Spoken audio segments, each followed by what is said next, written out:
Hello everyone, this is Defense Politics Asia, and this is the summary and the frontline changes report together. The summary for the day of 808 for the 11th of May, all the SITREP or the situation report for the Ukraine war or the special military operation in Ukraine. And this is going to be a very long one. So I believe that only the Giga chats are going to stay on to watch the whole shit. And anyway, before you go, I know a lot of you are very impatient. Happy Mother's Day for you guys. It's Mother's. So happy Mother's Day.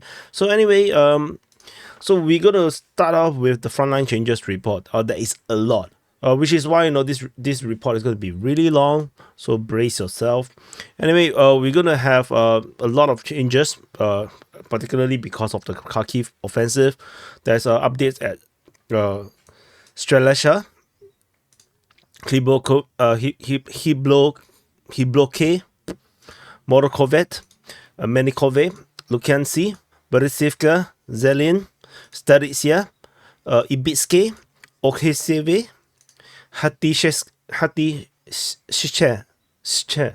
Actually, I went to find how to pronounce this.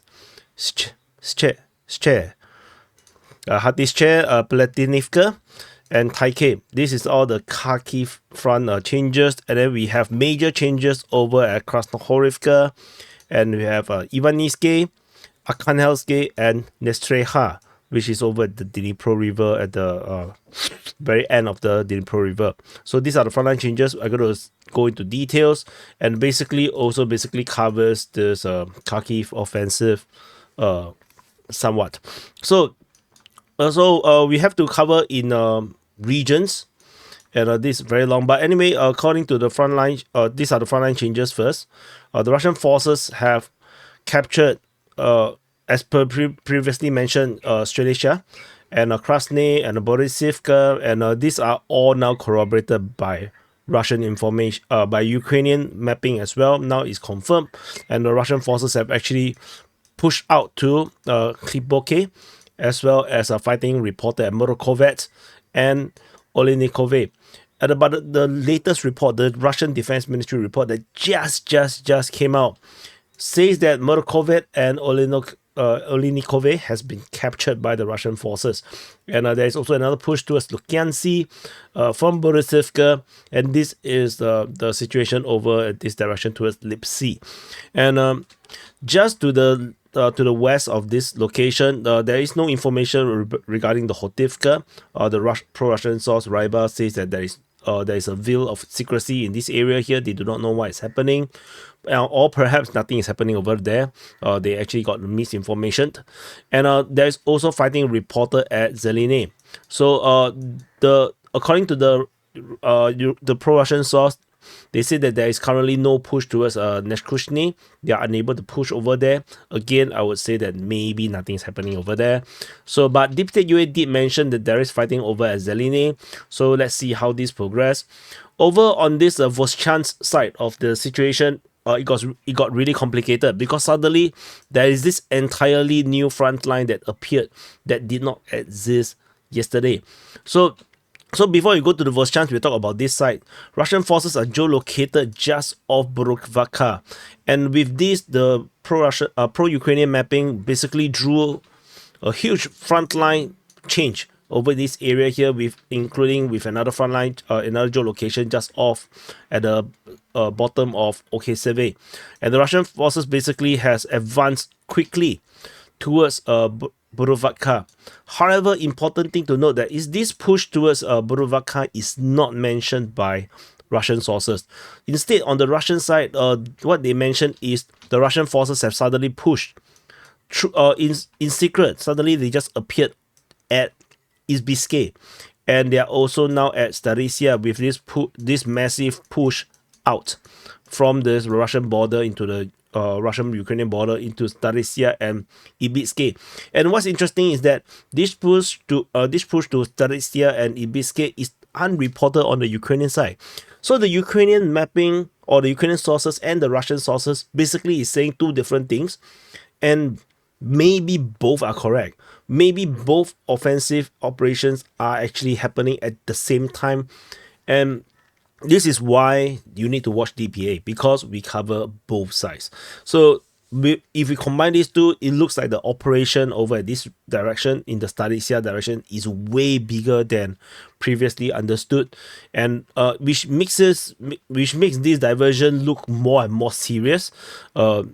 And anyway, furthermore, we'll talk more about it during the the strategy and tactical reporting side. We need to cover all the frontline changes first for the impatient people first, because the impatient people have no patience, which is the meaning of impatient. So the over at the Vovchansk side, Russian forces, as per I mentioned previously, was attacking from three different directions, and they are indeed now currently progressing in this direction. After Russian forces, the Russian progress over the capture of Okhiseve, Bakhmut has been confirmed by Ukrainian mapping. The Russian forces are pushing towards Hatishche,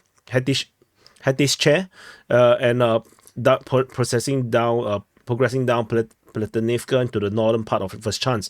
The Russian forces also have entered into the northwestern part of Vovchansk, and the other side, the Russian forces have that pushed towards Taike, has already captured Taike, according to pro-Russian sources.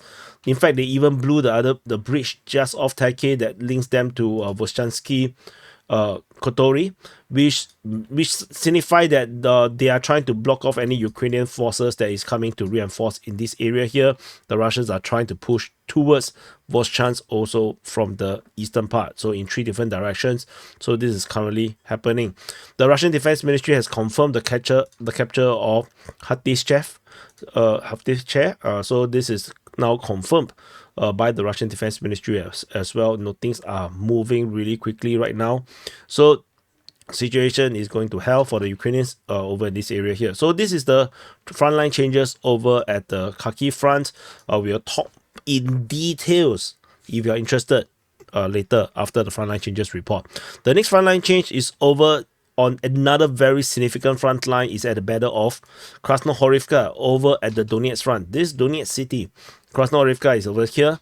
And at the Battle of Krasnohorivka, some major changes over here had happened. Previously, there's a Ukrainian forces that is encircled in this area here. It is now taken. The entire encirclement has collapsed. This entire circle is gone.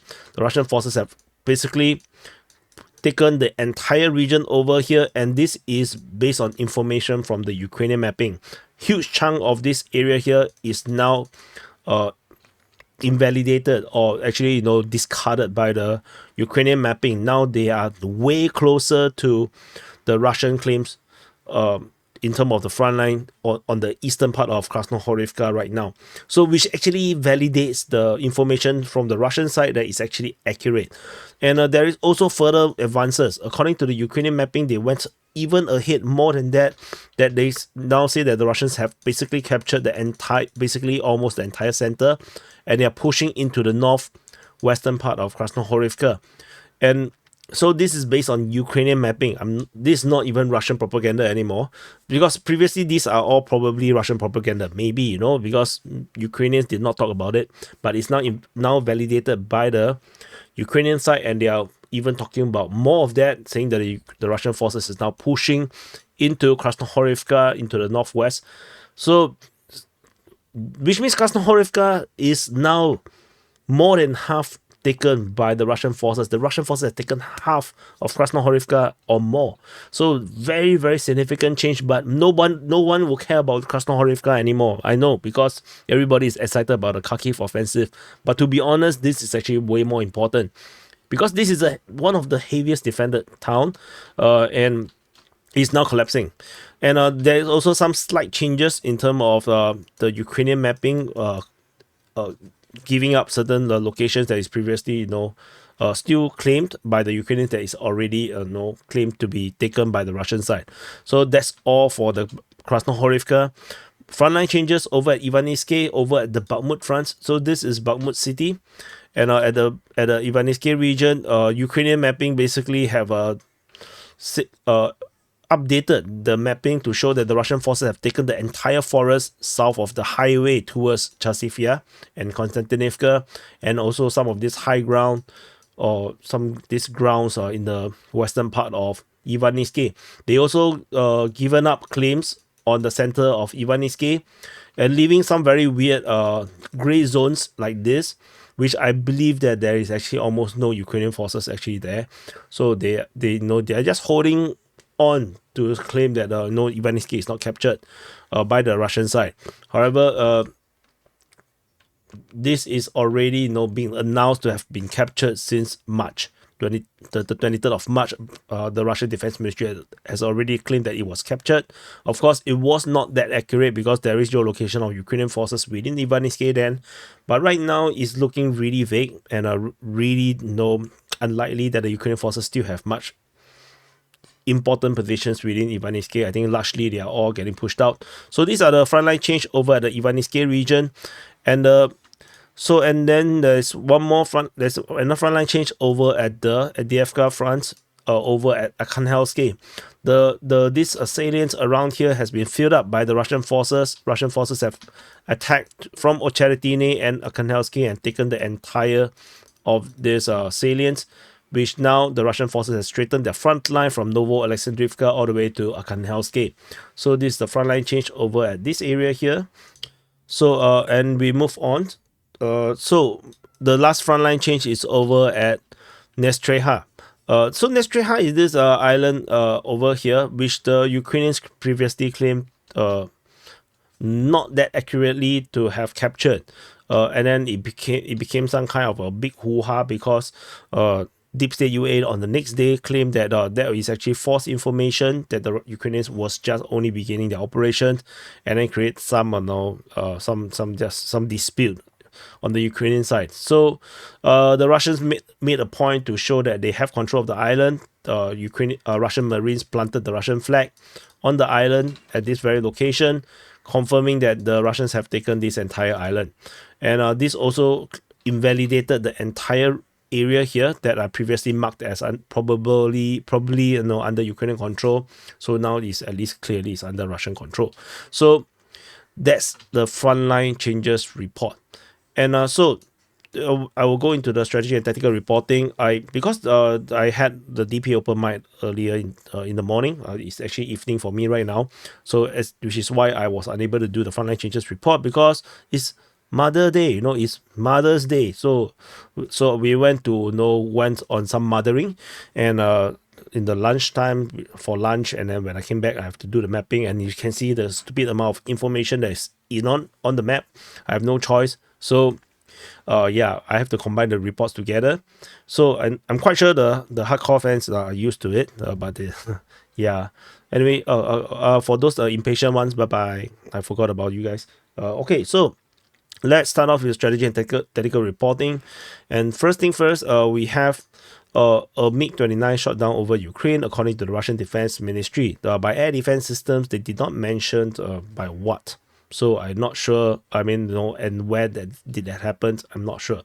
I suspect that this MiG-29 was supporting operations to defend the Kharkiv Front. So, and there is also this very peculiar situation over at Avdiivka. So at Avdiivka, around here, at this location, this little field or something over there in the northeast of the position, Ryber and geolocation by military summary, as well as Russian Defense Ministry, all mentioned about these helicopters getting hit on the ground. So, however, the numbers varies.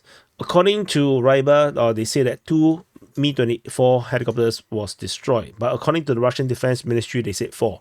So I'm not sure who is right. And the Russians say it's 4, and they also say they hit a Mi-8 helicopter. So I'm not sure this Mi-8 is also is at this location, which means that they destroyed 5 different helicopters. So I'm not sure. So anyway, I'm not sure it's 2 or it's 4 or is it 5. It doesn't matter. Something happened over there.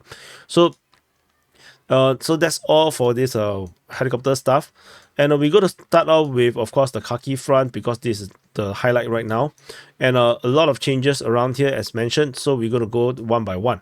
The first thing first, according to Deep State UA, they say that the Russian forces are still bringing in more reinforcement into this area here. And Deep State UA also have the same assessment as DPA, is that this entire offensive is likely to be just a diversion.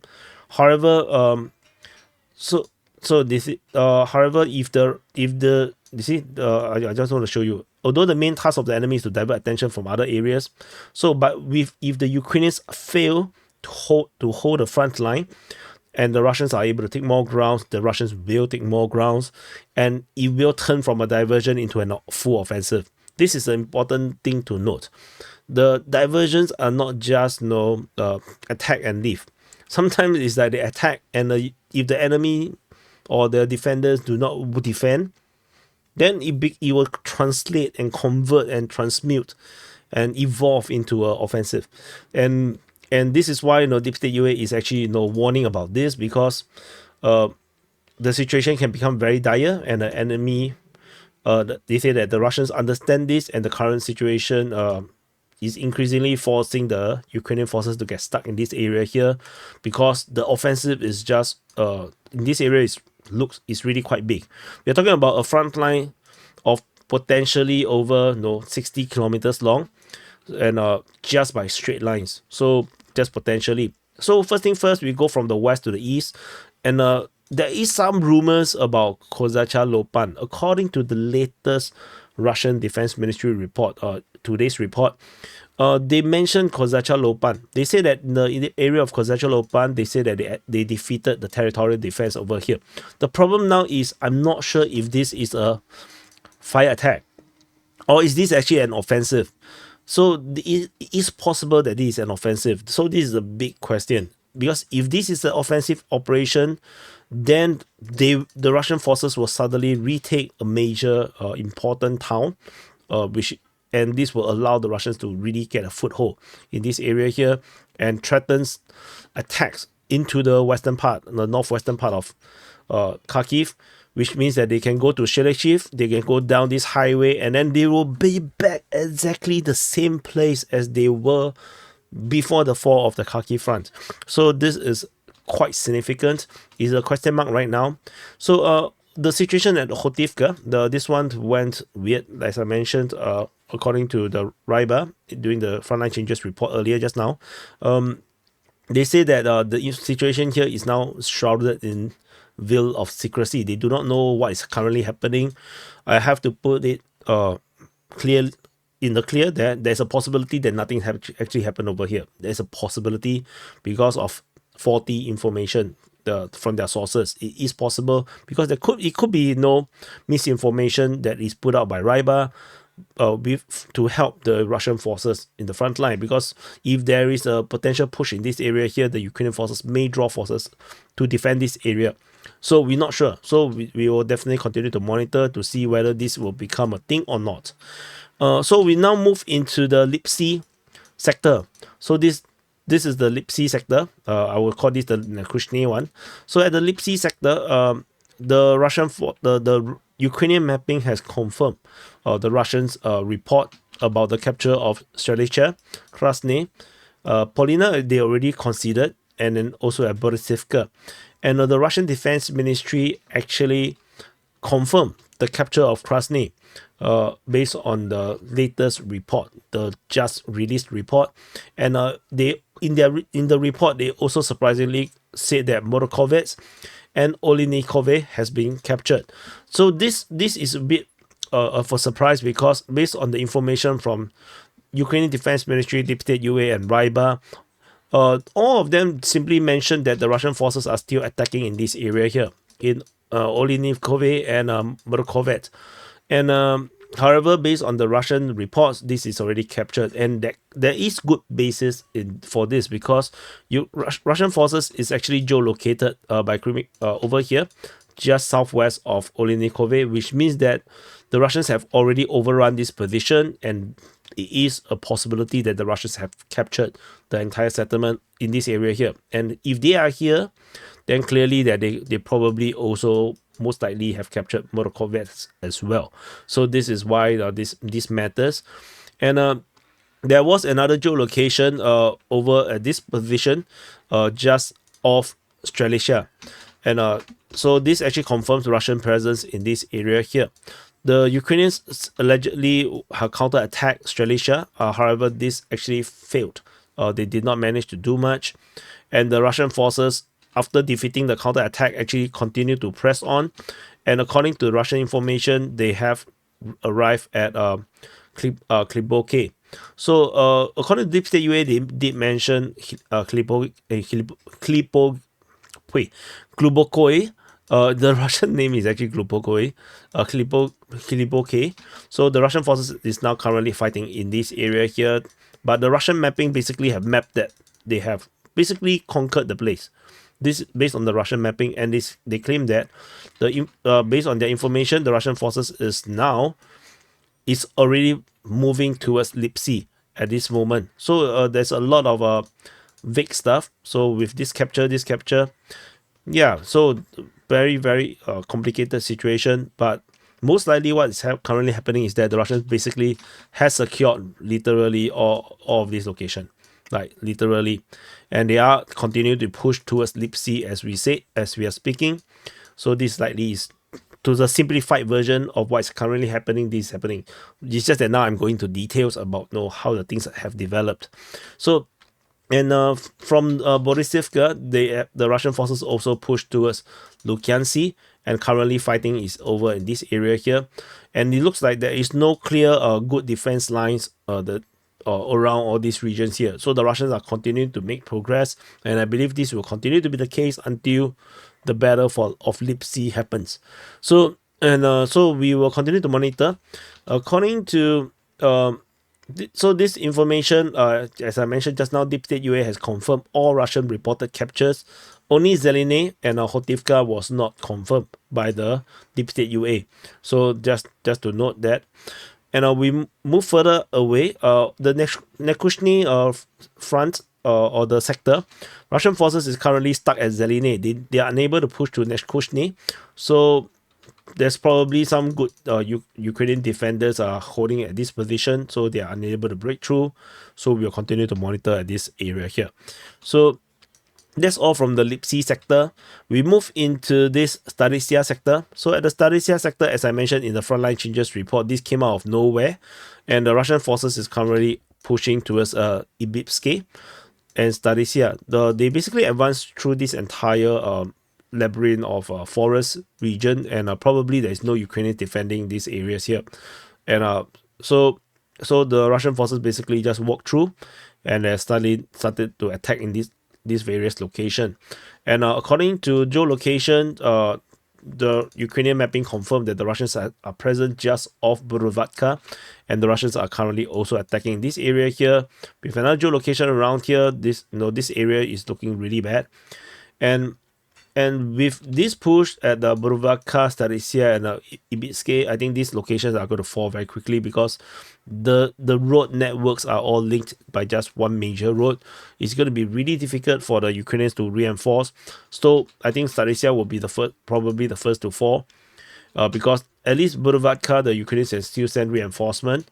And of course, for Ivanivske, it is still possible. But Starytsya, the Ukrainians will have to go through the forest. It will be a bit inconvenient, or they have to go through Vovchansk. So we will see how this progress. Things is developing very dynamically, and of course, as I mentioned, this Vovchansk direction is only reported by the Ukrainian side. The Russians actually reported the Ivanivske and Starytsya side. So it's two different realities, or it could be both happening at the same time. So we'll continue to monitor at this area here. Over at the Vovchansk sector, this area here is looking the flying saucer capture the toy thing. The thing that they go to the arcade and capture some soft toy. Yeah, it looks like these 3 fingers right now. There's currently picking up Vovchansk. Russian forces have advanced further from Hoptivka, and they are pushing into the northwestern part of Vovchansk. And from the north, after the capture of Platonivka, they have pushing south down the road. And of course, the Russian forces have taken Taike, and they're actually now trying to secure the eastern part of Vovchansk, and trying to push towards from the east. And in this area here, the Russian Defense Ministry confirmed the capture of Hoptivka, and the Taike one is only mentioned by Ryba. Ukrainian mapping Deep State UA confirmed the capture of Platonivka. So a very complicated situation around here in terms of information wise, but in terms of the reality wise, in terms of the among the combined report, things are much more simpler. So Russian forces is now attacking from 3 different directions, and it looks like the aim is to just to attack from 3 different directions and block off any potential reinforcement of coming from the west. So this is currently the plan, because there is a bridge just off Taike. This bridge along this Vovchansk River has been blown up by the Russian side, and it's a bit unusual to blow up this river unless they don't, because they could needed it, to actually attack into Vovchansk Koture, but they didn't want it, so they are actually just going down this road along the Vovchansk River to head towards Starytsya. So this is where they are going for, and they are not interested with this. So it's a bit of something unusual. So anyway, we'll continue to monitor how this develops over at this area here. So in terms of further away from the front, there is geolocation of MLRS of the Ukrainians getting destroyed just off Sakuri, and there is at the southeast, southeast, there is a bridge getting destroyed. So this bridge over here is getting destroyed is clearly to complicate Ukrainian logistics. So this is along the Siversk Donetsk River, and this would lend some credit into a possibility that the Russian forces is trying to cut off reinforcement towards the Kupyansk Front from Kharkiv. That is a possibility, but the front line is still very far away. The Ukrainians can repair the bridge, so tentatively, there's still no danger for the Ukrainians right now. So this is the Kharkiv offensive, or the Kharkiv Front, the full details of it. So let's move on to the next front line. We move into the Kherson Front. Over the Kherson Front, as mentioned just now, the Russian forces planted a flag over this island at the river delta of the Dnipro River. So not very important. It's a small thing. As I mentioned before, this is a very unimportant thing. So over at the Krinky region, Russian forces are attacking Krinky again. According to the Ukrainian Defense Ministry, the Russians apparently cannot let go of Krinky, and the Ukrainians also cannot let go of Krinky. Very unusual. Russian Defense Ministry reported shelling at Ivanivka again and Kozatske again. So there must be some kind of a very serious concentration of Ukrainian forces in this area here to keep attracting more and more attacks. And Terhinka, there is a Russian airstrike being geolocated. So we'll continue to monitor this Dnipro River battles. We move on from this area towards the center, or towards the Dnipro, the Khyberey region. Russian Defense Ministry again reported shelling at Zolota Balka. This is like the third day consecutively that the Russians have hit Zolota Balka region. This continued to give me the chills. Actually, not really, of the possibility that the Ukrainians may just want to cross, and they are trying to gather their courage, but they just keep getting discouraged by Russian strikes. I'm not sure. So we will continue to monitor. I'm just saying things that I'm not sure. So that's not good. So moving on to the Zaporizhzhia Front. So this is Zaporizhzhia city, and this is the Zaporizhzhia Front. Over at the Zaporizhzhia Front, there is a geolocation of a Iskander striking a Ukrainian air defense system at Marivka. Otherwise, over at the front lines, over in the Kharkiv sector, Russian forces are attacking in the Robotine region and as well as the Vobove region. Ukrainian forces counter-attack at Robotine, and that's about it over at the Kharkiv sector. And over at the Huyaipole sector, Russian forces allegedly attacked at Dorozhyanka. According to the Russian Defense Ministry, we haven't seen Dorozhyanka being mentioned in a long time. The last time it was a Ukrainian attack on the 21st of August last year. Super long time ago. And even we talk about Huyaipole, south of Huyaipole, which is a Dorozhyanka region, that is also 5th of March on my birthday. So it was some time ago. So we will continue to monitor. If this develops into a major offensive, oh my god. someone is going to pee their pants. So anyway, we will continue to monitor the situation over at the Zaporizhzhia Front. This helicopter we mentioned already. So we move on over in the Donetsk Front. So this is the Donetsk Front. At the Donetsk Front, the strategic situation is as such. Russian forces attacking at Starytsya and Uruzhaine. There is a Russian attack at Volodymyrivka towards Vodian, towards Konstantinivka, and Battle of Krasnohorivka is still ongoing. So this is the strategic situation over at the Donetsk Front. In details, in the Velika Novosibirsk sector, there is geolocation of Russian airstrike on Ukrainian position very close to the front line.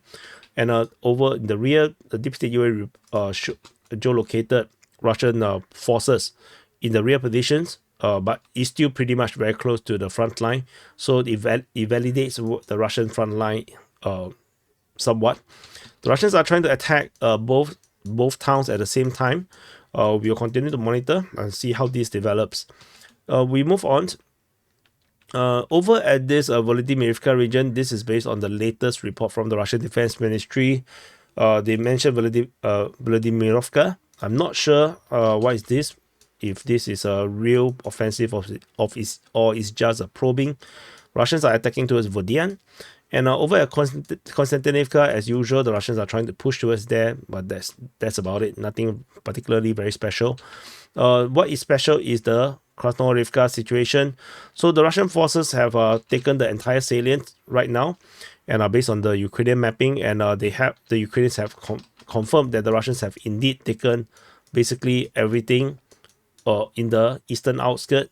They have taken everything in the center of Krasnohorivka, and they are now pushing towards the northwestern part of Krasnohorivka.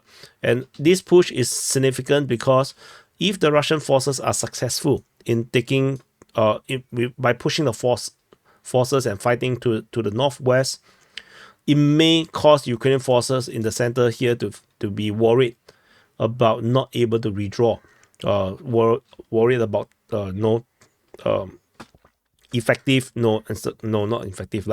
tactical encirclement. So it will make the forces worry. So if you look further up north, you can see if the Russians push and force a fighting into this area here, Ukrainian defenders may freak out and decided to redraw into places where they can run away. So this push may be significant if the Russians push through, but we do not know what is the situation right now. The front line is really long right now. In this area here, we are talking about a 3-4 kilometers long front line within Krasnohorivka itself, and half of Krasnohorivka is now taken by Russian forces. The other half is still Ukrainians. So very, very serious situation. I'm not sure if this area here is considered Krasnohorivka or not. If it is, then of course then it's not half of Krasnohorivka. But let's continue to monitor the situation. But there doesn't seem to be much defenses around here, because this area here is very trusted, very, very heavily defended. It's not likely that the Ukrainians would lose this location, but now they do. So this might become another breakout zone, like Avdiivka Front, like the fall of Avdiivka city. It may trigger another breakout. So this is why Battle of Krasnohorivka is very important. A breakout from this region here would be very troublesome for the Ukrainians. It will not collapse the Ukrainians per se. There's a lot of defenses behind, but it will just be another Avdiivka Front situation. So we move into the Avdiivka Front itself, since we are talking about it already. Strategic situation is as such: Russian forces attacking in the area of Vodian towards Nontetelove. Ukrainian forces clash with them. Russian forces attack Umanske. Ukrainian clash with them. Russian forces attacking at Semenivka, Badaichi, Novoporovske towards Selivka Persha at Solovyove. Ukrainian forces counterattack at Solovyove. Russians attack Sokil, attack Yevhenivka, Novo-Alexandrivka. They are attacking in the area of Arkhanhelske. Ukrainian forces counterattack. Russian forces attacking towards Kalinove, and this is the strategic situation over at the Avdiivka Front. So very complicated. So in the southern part, there's nothing really special about this area here. There's Russians and Ukrainian forces clashing in these two towns that is currently being battled over. But the Russian Defense Ministry mentioned Vodian in their report, so a bit weird. So further up north, Russian forces are attacking seemingly everywhere. I'm not even sure what exactly is the situation. The Russian forces are supposedly trying to push out of their front line at Avdiivka and Semenivka. They are attacking Novoporovsky and trying to reach towards Novoselivka, Persia. Geolocation of Ukrainian forces getting there's an Abrams tank getting hit by the Krasnohorivka in the middle of the town, so that would be quite disastrous because the tank is supposed to help in the defenses. Russian forces are attacking out of Solovyove and towards Sokil. Ukrainian forces are trying to push back. The Ukrainian, in the previous SITREP, if you remember, the Ukrainians are trying to do this major counter-offensive in the center region. However, this seems to have failed, and it now triggers a massive counter-attack from the Russian side. So, and the Russians are pushing towards Ivanivske. So we will continue to monitor in this area here in the Avdiivka Front. In the northern flank, Russian forces have taken the salient. The entire salient has fallen according to the Russian side. Russian information by Ryba. So the Russians are now pushing Novoalexandrivka. This is still the same thing. They have taken this area here, and fighting is now in the Arkhanhelske region, and the Russians are pushing towards Kalinove. North of Arkhanhelske is going to be very complicated, very difficult because it is very heavily defended. There is a lot of heavy entrenchment around this area here, defending Kalinove. So we will continue to monitor, see how the Russians deal with this situation. And that's all from this area here. We move into the Niu-York Front. In the Niu-York Front, Ukrainian forces counterattack at the New York region. Russians attack at the Mayos region. And that's about it. Nothing very special about this. We move on into the Bakhmut Front. So let me drink water. Water drank. So we continue into the Bakhmut Front. So in the southern flank of the Bakhmut Front, we have the usual Russian forces attacking at the Klishevka region, Andreevka and Kudyumivka. So nothing particularly special about this area here. We move further up north. So over at this center part, the Russian forces are have pushed out of Ivanivske, and they have taken a significant ground around here based on the latest mapping from the Ukrainians. And they have secured a lot of this, quite a bit of the canal region. Ukrainian forces are counter-attacking at Ivanivske, but probably can't really do much. There's some fighting reported at Novi, but I think nothing serious about there.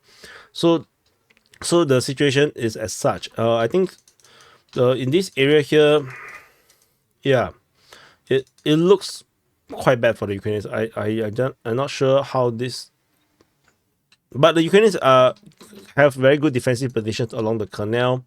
Personally, I do not believe that the Russians will attack into Chasivya.